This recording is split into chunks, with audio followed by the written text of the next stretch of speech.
Evening, everyone. It's nice to see you here. Welcome to this talk from the Medfield Historical Society's program of events with D.A. Hayden speaking about the trustees. And I'm sure you can all hear me, so I won't ask for a show of hands. If you can't hear me, raise your hand. It's my wife, of course. So anyway, that was something David said I had to ask. Can everyone hear me? So anyway, I'm one of the Historical Society curators, and also happen to be a member of the Trustees of Reservations for many years. So while David is away, he's asked me to have the honor of introducing D.A. Hayden, which I'm delighted to do, who is the Trustees Charles River Valley, actually director of the Trustees Charles River Valley Management Unit. But before we get to DA, a couple of questions from David, who was unable to be here. He wondered how many people would be interested in a historical outing. We've had those in years past. We sponsored annual members-only spring outings in May or June. And of course, with all the history around here, there are plenty of places to go.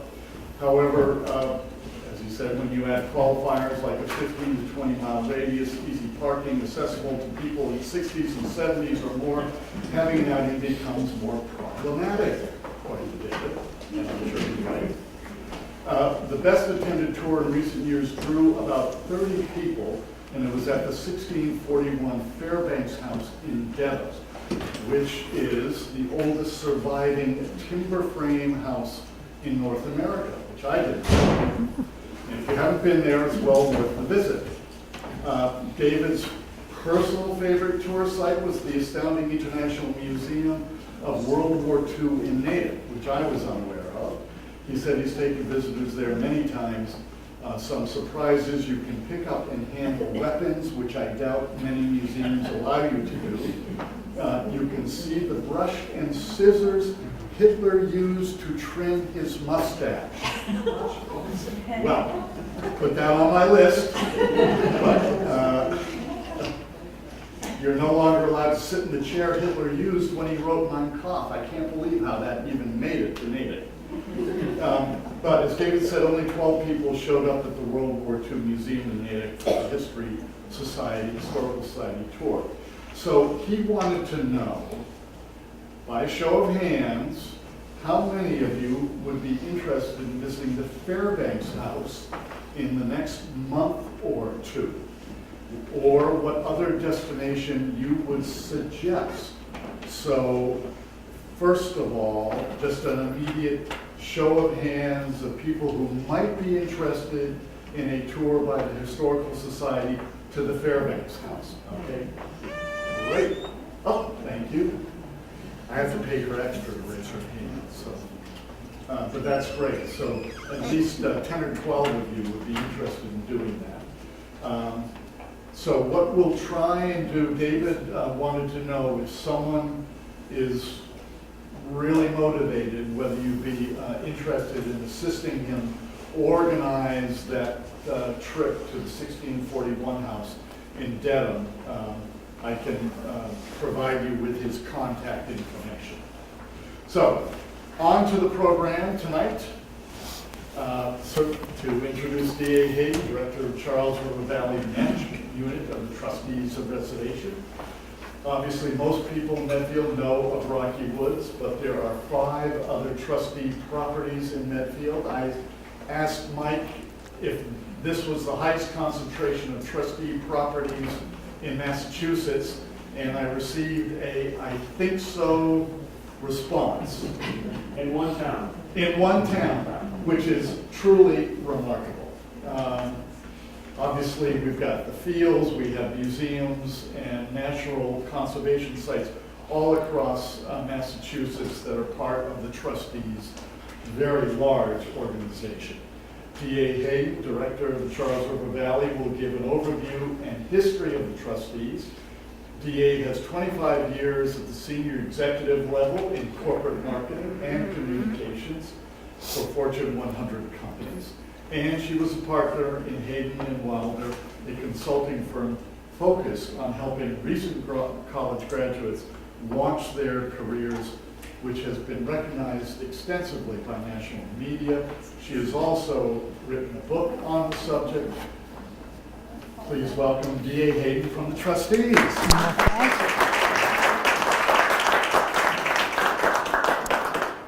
Good evening and happy April Fool's Day. So here's the April Fool's trick. I am not an historian, but I love the Trustees and love this opportunity to come and talk to you about our organization and about the wonderful properties that we have in Medfield and the surrounding areas. So just to kind of ground the evening, could you raise your hand if you're a member of the Trustees?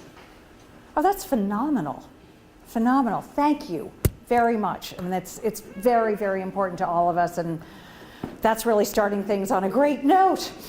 So I'll talk a little bit about a background on the Trustees, and then we'll kind of dig into the Medfield properties, including, which is actually kind of a good April Fool's thing as well, a little story of the murder at Noon Hill. So let me just, before I begin, let me introduce my colleague. Mike Francis is here. Mike is our stewardship manager for the 17 properties that encompass the Charles River Valley Management Unit. So our properties, we're based here in Dover, but the properties are in Medfield and Sherburne and Needham and Uxbridge and Southborough, so they're sort of spread out through the area. So the Trustees, as many of you know, if you're members, was founded by Charles Eliot. And Charles Eliot was a protege of Frederick Law Olmsted, the great landscape architect. And in the late 1800s, early 1890s, he was really beginning to be troubled about what was happening with industrialization in America's cities, and particularly in the Boston area. Because Boston at that time was the #4 manufacturing city in the country. So there was a lot going on. The population of Massachusetts at the time was about 3 million people. 67% of those people were living in the city. So this sort of urban explosion was happening. And what Eliot was noticing is that there was a real sort of an underbelly of poverty, and was very dismayed by that, and kind of looked at Mark Twain's Gilded Age with a different perspective. Remember, this is when the MFA was moving to the Fenway area, and the library had just been completed. And so there was a lot of wonderful stuff happening sort of at this level, but then there was a lot of disease and poverty and difficult times for people who were of the working class. We were called the Athens of America, but not unlike Athens today, there was this and there was this. This whole idea of destitution and poverty and really difficult living circumstances fascinated Eliot, and he did a lot of work trying to figure out what was kind of the magic potion, what would make life better for these people. And what he landed on was the fact that getting outside and being in the great outdoors and walking and exercising and breathing fresh air really could help someone from both a physical and a psychological perspective. So he sort of glommed onto that and began to really advocate with government leaders, with leaders of society in Boston at that time. And as a result, he was able to really convince people that Boston should be the place where we had the very first public open space, where we'd have the very first public open space and a public land trust.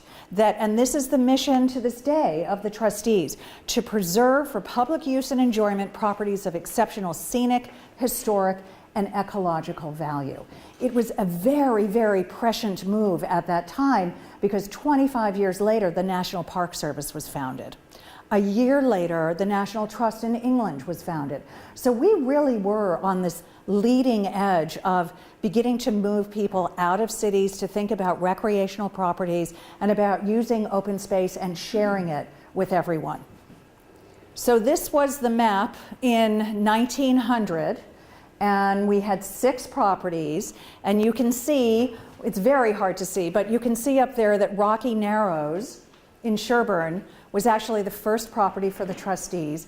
And what's so interesting, Mike was pointing out to me today, is that the narrows of the Charles River are actually across, I mean, the property, Rocky Narrows, is here, and across was Medfield State Hospital being developed. So you can imagine sort of what was going on at the time and how having that open space and then seeing this big development on the hill was affecting people. Today we're at 117 properties throughout the state of Massachusetts, and this cluster here, this list and this group, that's the Charles River Valley. So with 17 properties here, we're really able to afford people all kinds of wonderful time outside. In addition to the 117 properties, these are quick stats that are really, I mean, you can see the growth in just a short period of time. 70,000 acres of conserved land, 27,000 of which are really for public use. The remainder of the land is property that we hold under conservation restrictions or that we share responsibilities for with other organizations. We have 140,000 members, 2,500 volunteers. Volunteers are unbelievably important to this organization. They are doing all kinds of things, clearing trails, building, helping to teach classes, running children's programs. We could not exist without our volunteer base. We have over 2 million visitors a year to these 117 properties. And now, think of this stat. 1891, 67% of people are living in cities. Today, half of Massachusetts lives within 5 miles of a trustee's reservation. So that's really a vision that has come to life. So let's dig in a little bit and I'll tell you a bit more about what some of these properties are. You know a lot of this. They're natural properties with woodlands and mountains and campgrounds. We do a lot with cultural historic homes, gardens, inns, the old manse up in Concord, and agricultural properties like Powysset Farm right down the road. We have more coastline. The trustees owns more coastline than anyone except the state of Massachusetts itself, with 120 miles of coastline.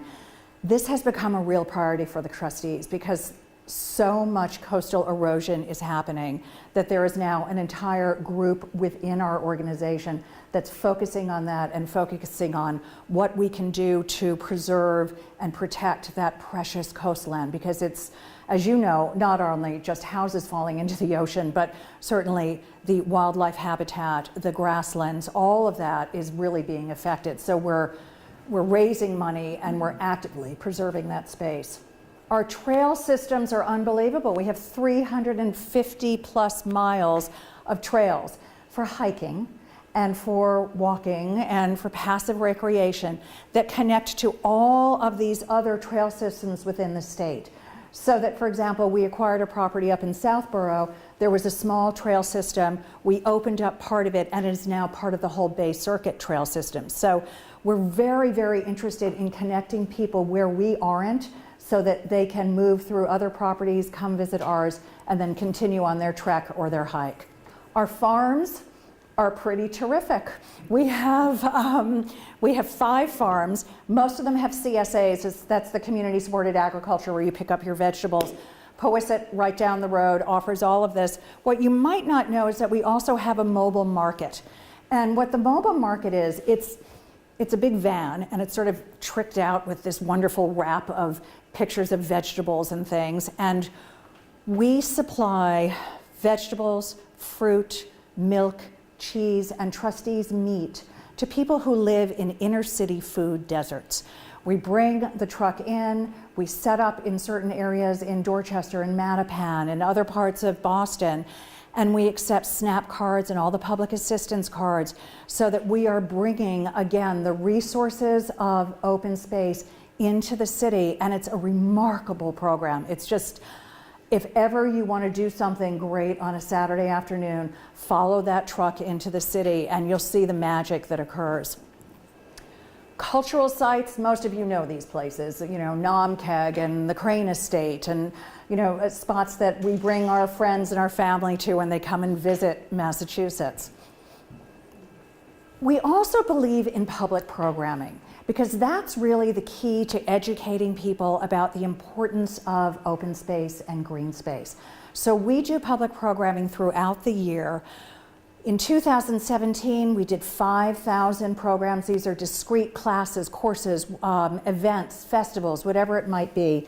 And 250,000 people attended those things. So again, we're really trying to impact the public and continue to deliver that message that Charles Eliot started. And then we come to Medfield. In Medfield, we have 6 properties and far more than 4 children, but that's the only slide I had with 4 children. We have 1,200 acres of land in this town alone. To me, that's just a cause to celebrate. It's having an oasis in your community. It's really, really incredible. And as Mike said, the most properties of any town in the state of Massachusetts. 16 miles of trails, and what's very interesting is that on these properties there are some very important geological features, some ecological features that, you know, plants and flowers and fauna and animals that are not in other parts of the state. So again, a very precious resource within Medfield. All of it's open to the public. So I'm going to walk you through the 6 properties. And then I'm going to ask you to tell the story of the murder, okay? Rocky Woods, everybody knows Rocky Woods. Who used to go ice skating at Rocky Woods? Did anybody ever do the paddle boats at Rocky Woods? Remember the paddles? I love this. One of the things that's really important to history is oral history, as you know. So anytime you have stories about our trustees' properties, please feel free to share them with us. We'd love to stay after and listen to, you know, what you have experienced. We have an entire group, it's called the ARC. It's our historical archives, and that might be an interesting trip. That might be a really interesting trip that we could probably arrange something if your group wanted to go to the ARC, because it's right over in Sharon. But in any event, oral history is very important to the work that they do as well. So Rocky Woods is 491 acres, a little over 8 miles of trails, and as you probably know, this really started out as just a piece of land that the town gave individual residents woodlots, and they would go and they'd cut down trees, and in the wintertime they'd put them on sleds and they'd pull them out on the sleds. And so that went on for a while. I mean, Rocky Woods has had a bit of a checkered history. It then moved into being a granite quarry. And it was a very successful granite quarry for about 20-25 years. And as a matter of fact, the Dedham Courthouse is built with granite from Rocky Woods, so that's kind of cool. In the 1920s, there was a gentleman named Dr. Joel Goldthwaite. I can't pronounce his name. Goldthwaite, who acquired 300 acres of Rocky Woods and had this dream to make it into a recreational property for the community. He built fire roads that became trails. He put in ponds. He had festivals. There was ice skating. There were all kinds of wonderful things that occurred at Rocky Woods. And I hear very often from people who lived here or who lived in nearby towns who really took advantage of all that Dr. Goldthwaite, you know, was able to provide. It started to be very difficult. The volunteerism there, who was I talking to earlier about volunteerism? The volunteerism started to dwindle. People started to just leave their children there and, you know, not really participate as much as possible. And we all kind of know how that happens. And it was gifted to the trustees in 1942.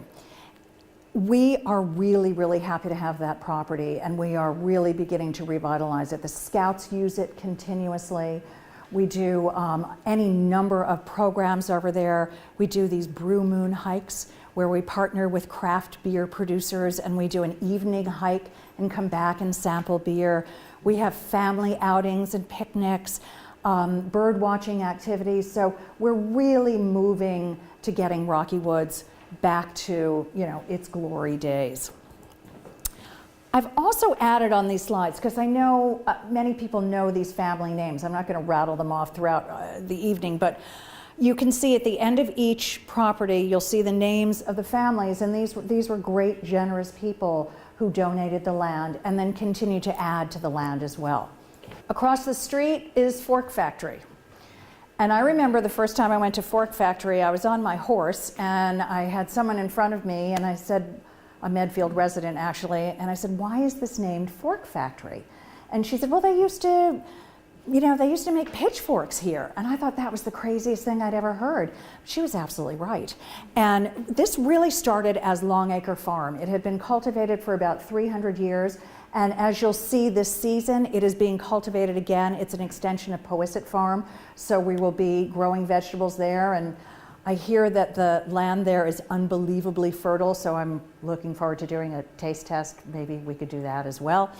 The Morse and Partridge gentlemen then bought the property. They put a mill there. They then turned that mill and expanded it into a factory, and indeed made pitchforks and all kinds of edge tools.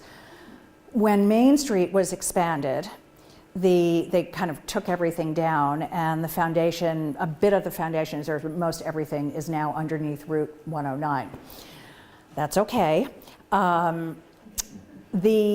original acreage was donated, and then additional lands continued to be put onto that property in 1978 and in 1985. So again, this wonderful understanding of, wow, this is really cool. What can I do to make it bigger and better for everyone in the community? Yes? Just one thing, DA. So we happen to be across the street from the straw hat factory. And so, and there's certainly historians amongst us. But, so what they would do is actually they would go into the fields and they would actually then harvest all this hay. Well, how were they going to do it? So they needed to have these pitchforks. So here's the connection that, we're so close by. The straw hat factory is right across the street. And so that helps a little bit more to understand why pitchforks and hay forks were so important back in that time. It's just it's an odd but delightful coincidence. Well, and you have great experience there too, because you do a lot of teaching of outdoor skills and campfire cooking and all kinds of things. So thank you. Medfield rhododendrons. This is a whole different ballgame.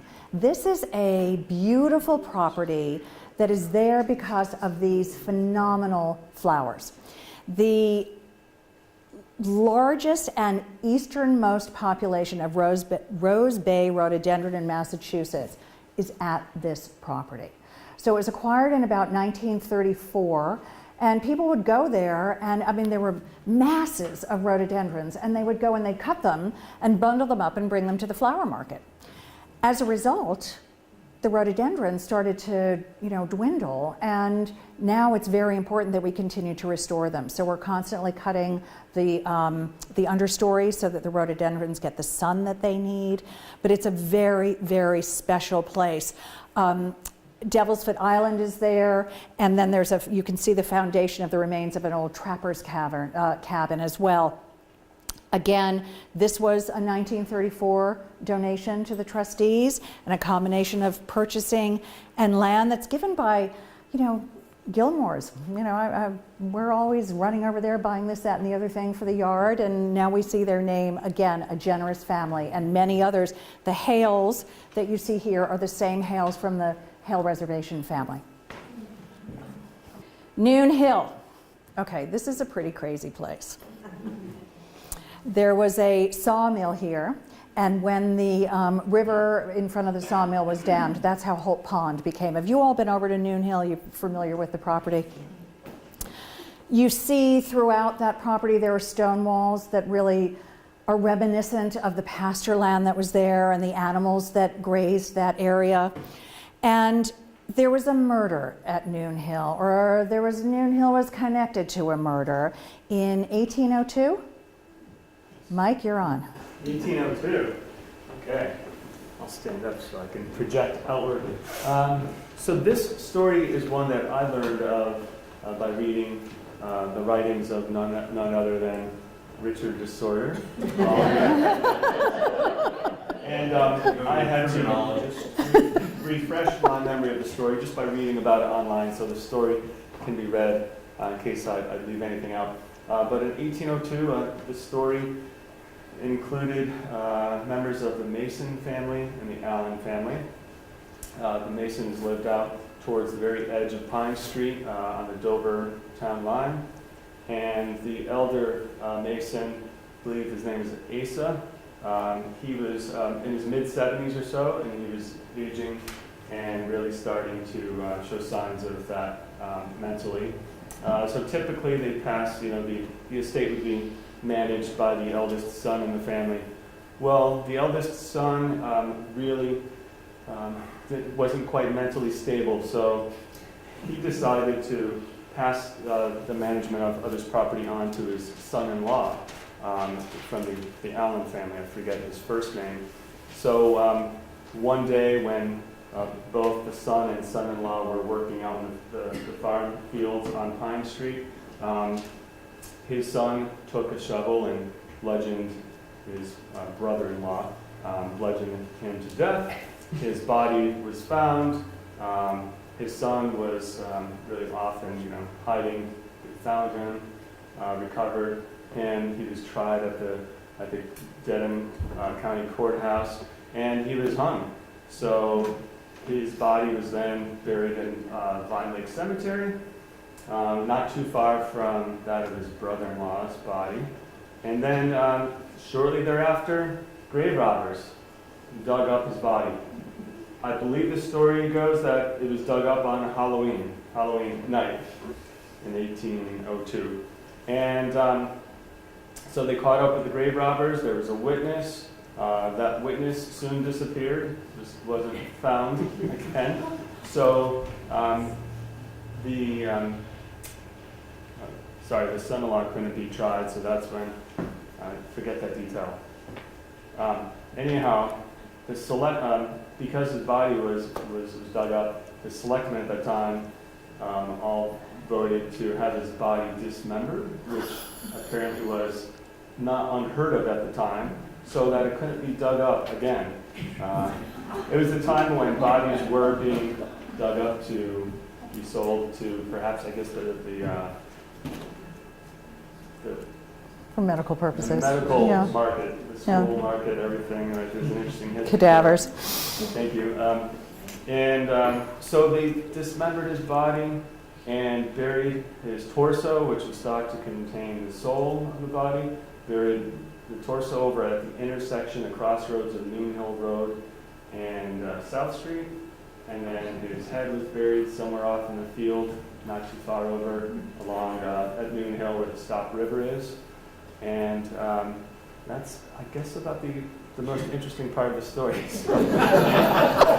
Well, we have heard that before, but I thought it was very interesting, and of course, it's tied to the Noon Hill Reservation. And it's not an April Fool. It is the truth. Unless Richard is fooling us all ghosts. Shattuck, of course, is right nearby. And those stone walls and some house foundations still survive there. The Dwight's Causeway, the site where the bridge washed out in the hurricane of '38, that just is sort of left there so people can remember. Kind of, it sits out. So if you're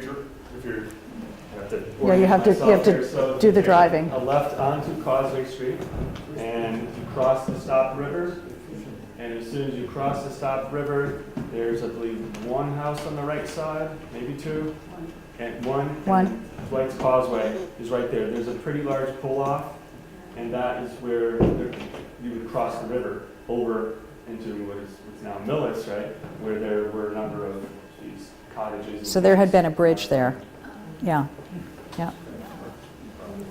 There was also a body found. Shattuck goes all the way down to, I believe, the second green gate.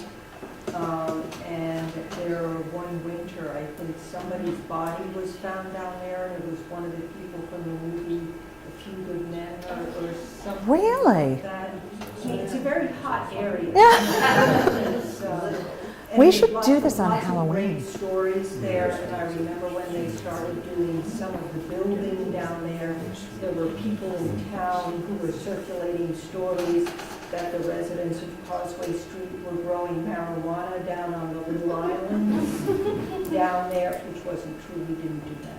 And so there's lots of, it's absolutely gorgeous, and now I think part of the Bay Circuit Trail has been built across that down from White's Causeway.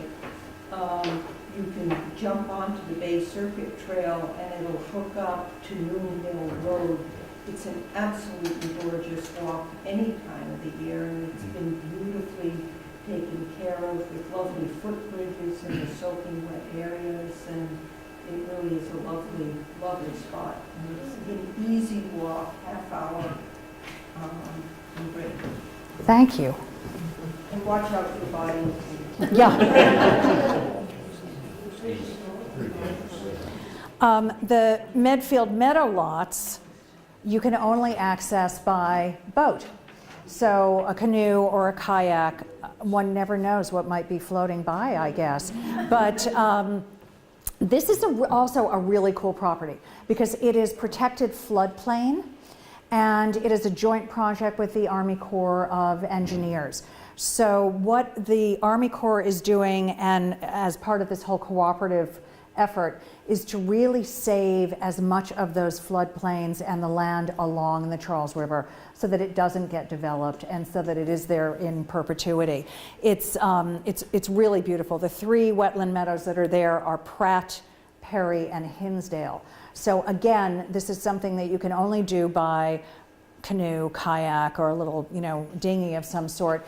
And we run a program at the Trustees called Hike 125, and it's a contest to go to every single property around. It started with the 125th anniversary of the Trustees.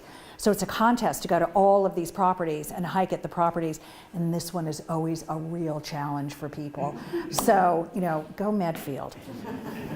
And just a note on that, you can do that hike if everything is frozen solid. You just On the walk out ice. across the water. Would you lead us on a hike, man? Yes, I have done that. Yeah, would you again? Someday when I'm bigger. Okay. It'd be my pleasure to meet you afterwards. So how do you access that? I mean, where would you put a boat in? Or Can you explain where you put a boat in and everything for? Sure. So you could put a boat in right at on Route 27. Is it And go. Death Bridge? Yes. Right? And then paddle upstream. And it's really not too distant, really at the mouth of Bogastill Brook, where the brook empties into the Charles. Adjacent to the mouth of the Bogastill Brook, you would see one of the meadows. I forget which of the three parcels you would see, and then the other two are just kind of because behind. sometimes that's all flooded. That's right. Yeah. During, the winter months, early spring months, or periods. Yeah, it should be very high now. For the Yeah. last 18 Yeah. months. Related question, how do you access the rhododendron? Good question. It's accessible on Woodridge Road, so the road that is just before the entrance to St. Edward's Church. And as soon as you turn onto it, there's like a 2-car, 3-car gravel parking area with a small map board, map kiosk.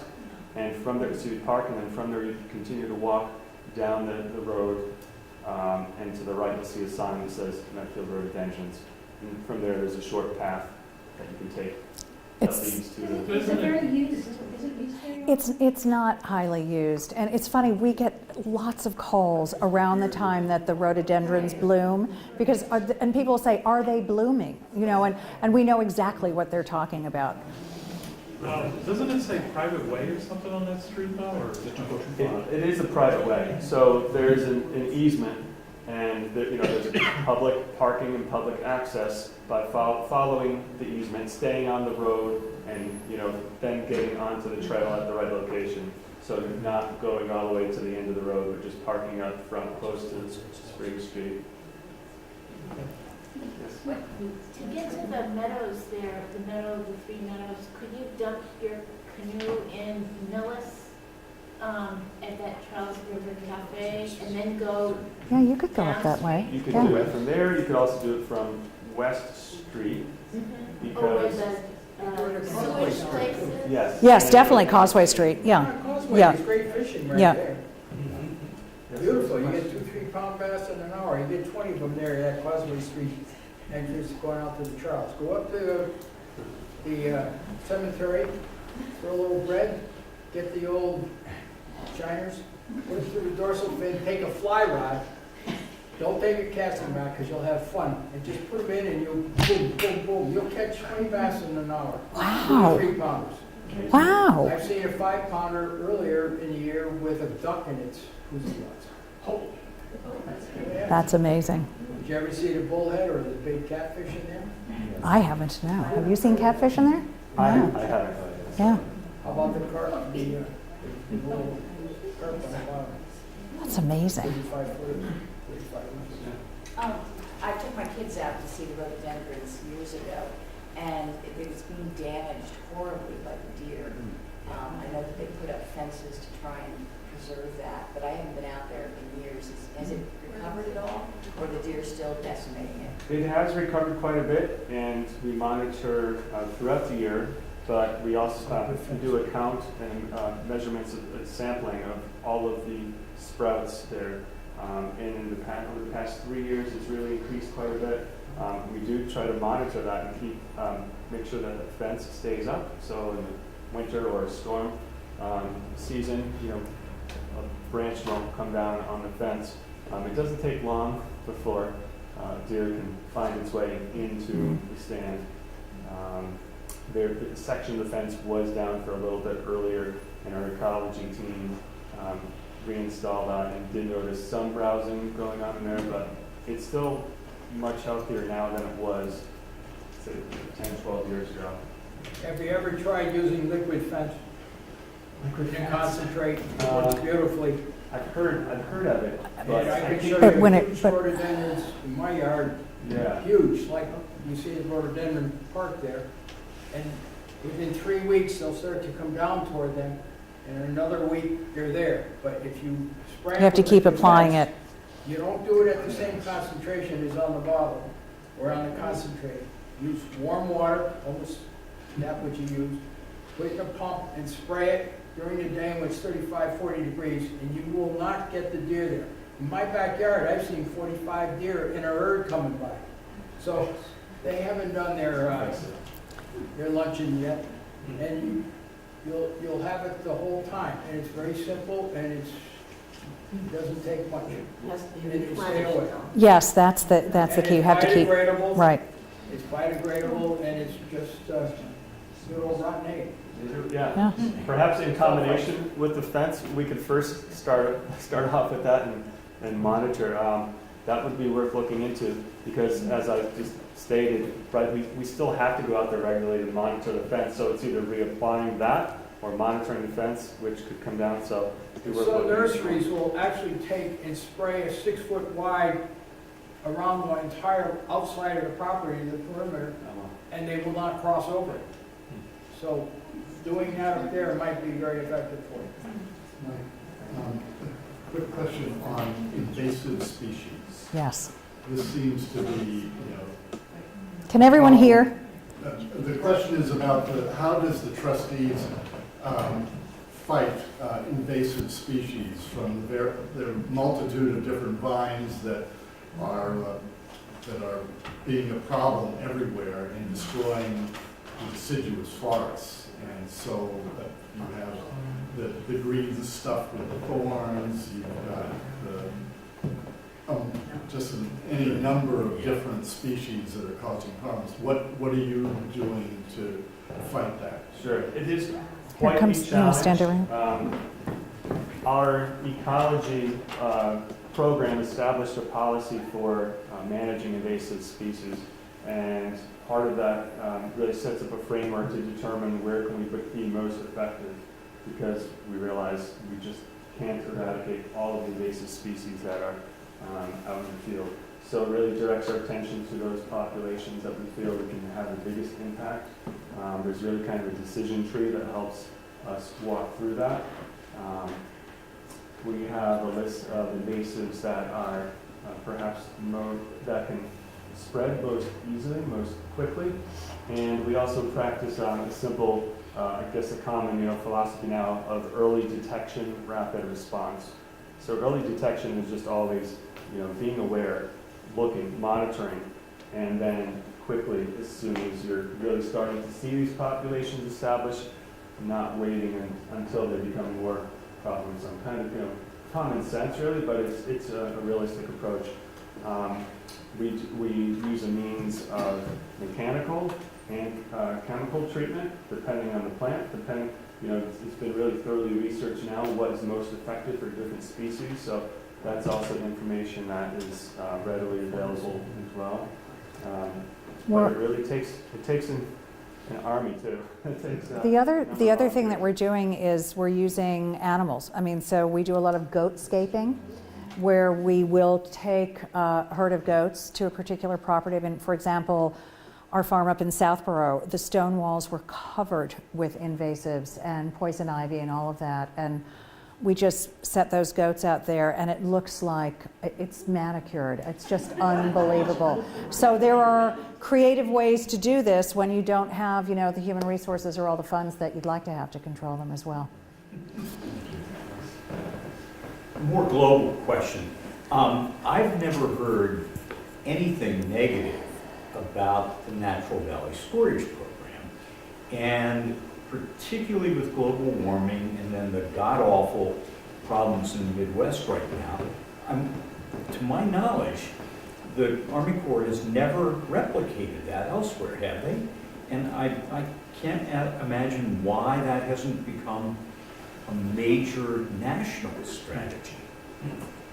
Great question. I don't know the answer to that. It does seem like something that would be replicated in part because it's just a natural, that's what the floodplains do, is they provide that natural storage area. So I would imagine that you would find that in other parts of the country, but perhaps where either towns and cities have developed right on the banks and they had to build dikes, really early on to protect the settlement and the development. And They didn't have the option. they would probably already have Yeah. The Army Corps has never done it anywhere else.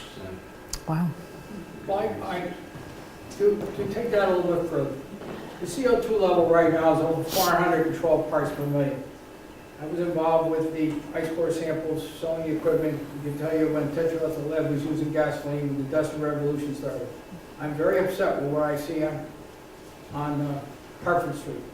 We can live together with the beavers, but the CO2, the photosynthesis, what has happened with those tens of thousands of trees that have drowned, you can still open the dams and you could have prevented that from happening. And I think the trustees of conservation should get to work over there and keep the dams open, because all those trees within the last 10 years, they're all gone.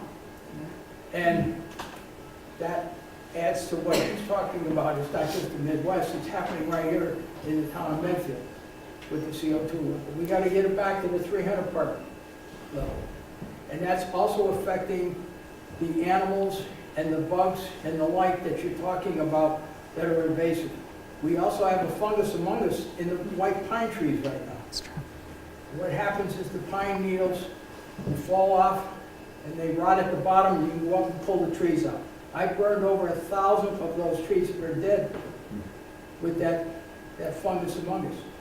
So what I think we have to do is be proactive. And I did that with, over here on School and Wright Street with Mr. Cronin's property, and we never lost any trees. And I was there 2-3 times a week opening up the dams as he took ill and all, and we never lost them. And we did have a guy by the name of comes out of Taunton who trapped the beavers. He get the 40 pounders. He was getting $90 a pellet. Wow. Yeah. And he's a native born Indian, so he can trap 365 days a year. But we've got to do something what is done there. We've lost tens of thousands of trees in Rocky Woods. And I think we've got to open that up.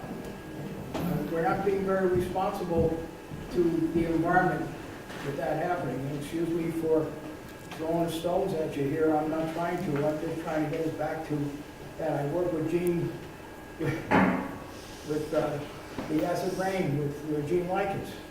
I'm familiar with much of this going on. We also should do non-point source pollution runoffs. We should have the cisterns in the town of Medfield collecting water from our non-point source pollution and put it into the treatment plant when we have low water. So that we don't have that BOD problem going forward in the light. Gil? I've got a little different question. How do the trustees decide on what properties they're going to undertake? And those that they're not going to, what's the criteria? And then the second part is, what are examples of properties around this area that are now being considered? You want to take the first half, I'll take the second? Sure. The first half, the answer to the first half of that question, how do the trustees decide what properties to protect, preserve, or to really become active in their preservation? Really, because we're a statewide organization across Massachusetts, you can imagine a lot of potential opportunities, to really present themselves through various means. We're proactive in the way to look at all of how we want to protect open space and strategically, like across the state, how we might go about that and what criteria would meet the goals for the trustees. Oftentimes, I would say more recently, looking at the coastal land along the coastline, and also properties that really are close within a certain radius. I'm not sure what that is of population centers. Of course, Eastern Massachusetts fits into that category by and large. So that's kind of broadly speaking. And then, of course, opportunities come to us through people like you, through communities approaching the trustees and making us aware of opportunities that might be coming up.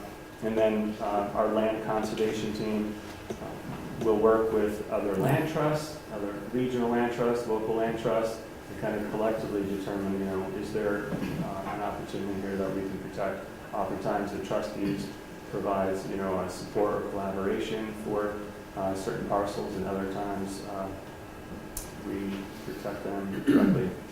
So there are a couple of examples of things that are starting to happen. You've probably read about the trustees' integration with the DeCordova Museum in Lincoln.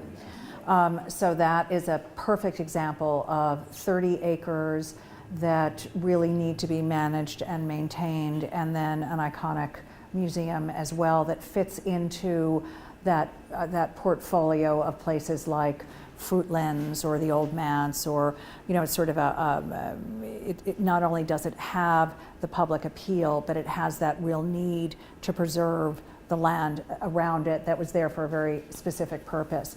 Another example is we're looking at several farms in the area, some of them more in the central part of the state. And when you looked at that map, you could see that, for example, the farm that Mike and I have in our portfolio in Southborough is sort of sitting on its own. And it's a real oasis because 495 goes right around it. So it's a very, very special piece of property. But we're noticing that people are coming from the communities around Southborough who perhaps had not heard of the trustees or didn't know of the farm. And out of that, more opportunities are coming in that part of the state. So we average about 2 properties a year that we kind of move into the portfolio, but it's a very, very active conservation team that's always on the lookout for the perfect match. Yes? I've seen some things in the newsletter about the Boston Initiative, Yes.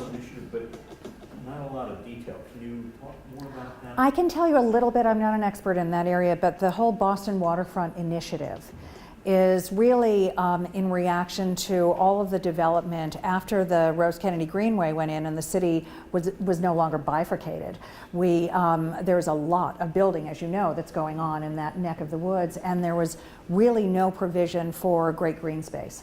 And that was just such a no-brainer to be able to say, how can we partner to make some green space here so that we don't go back to what was happening in 1891. Not that that would happen, but really to sort of see what we can do to expand a presence. We have, I think, 60 or so community gardens in the city of Boston. And of course, we're doing the food program. So it's a very good way, again, to connect the urban dweller to the outdoors. Yes? Just two quick thank yous. One is just generally for the quality of life here in Medfield because of the properties. But the second one is a thank you about the overlooks. So on Noon Hill a couple of years ago, you came in and did a great job of providing that vista again. And hopefully that will be maintained because I think it's one of the best reasons to hike. What about Rocky Woods? Because there's a couple of those overlooks. I know there's a balance between preservation but to me, to get out there and to be able to have the long view is really one of the great parts of being in the woods.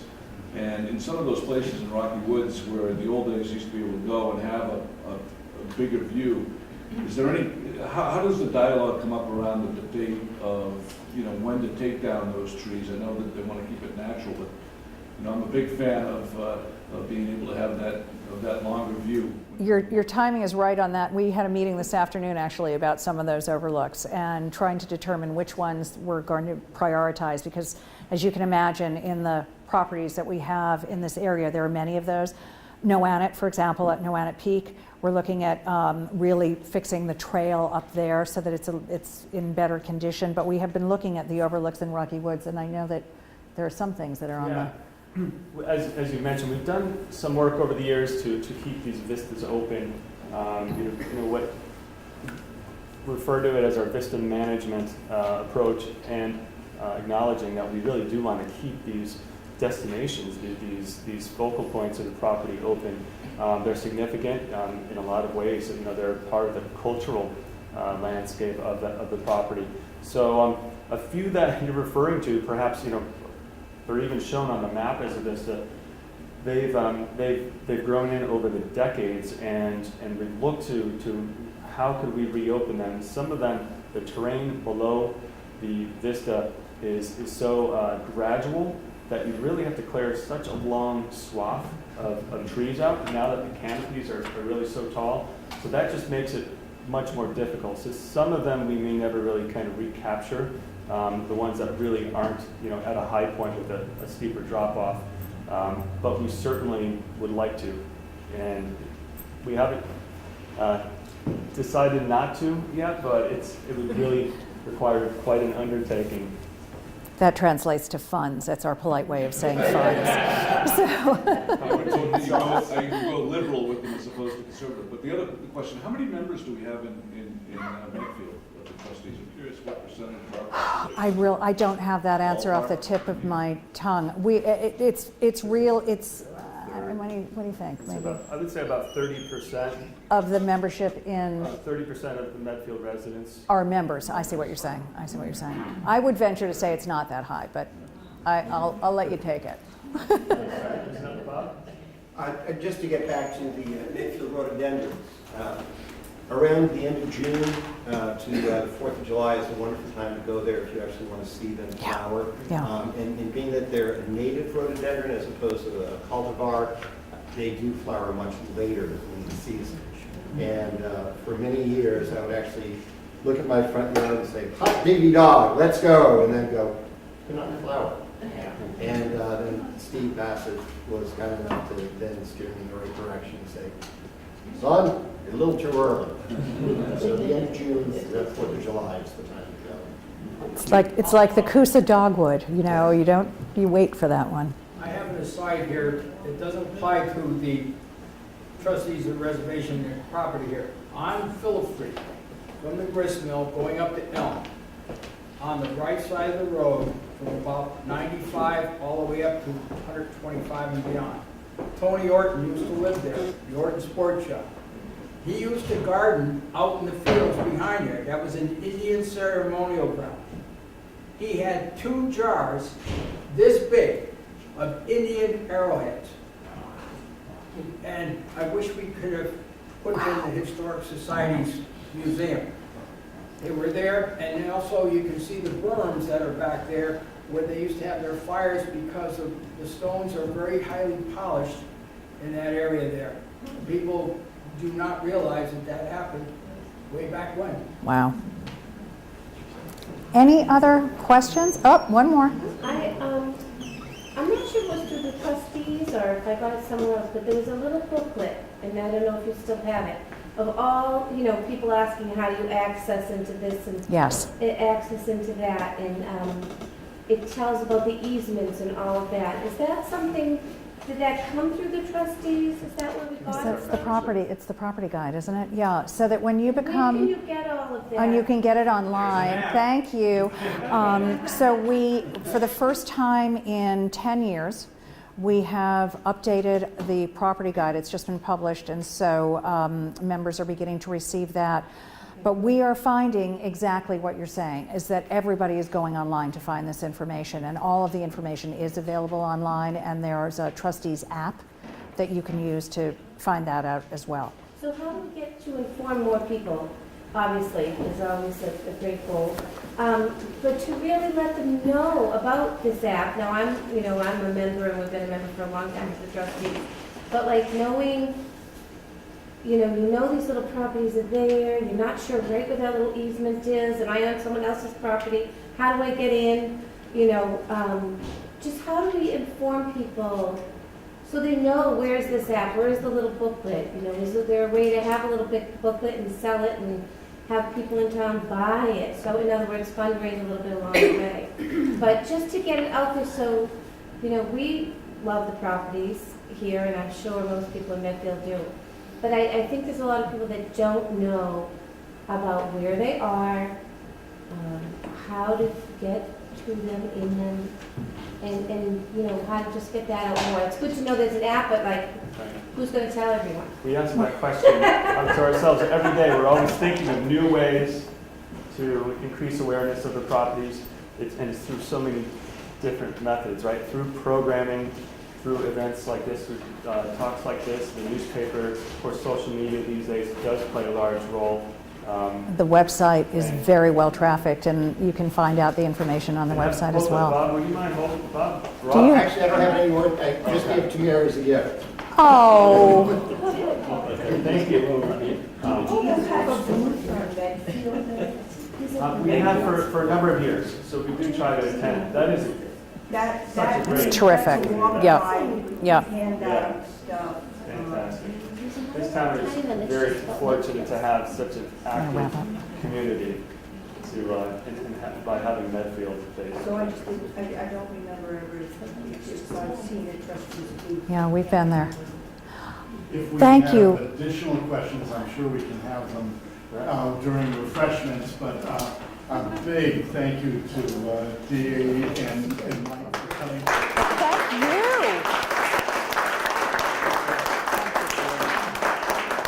And thank you all for joining this Medfield Historical Society event. And have a very good evening.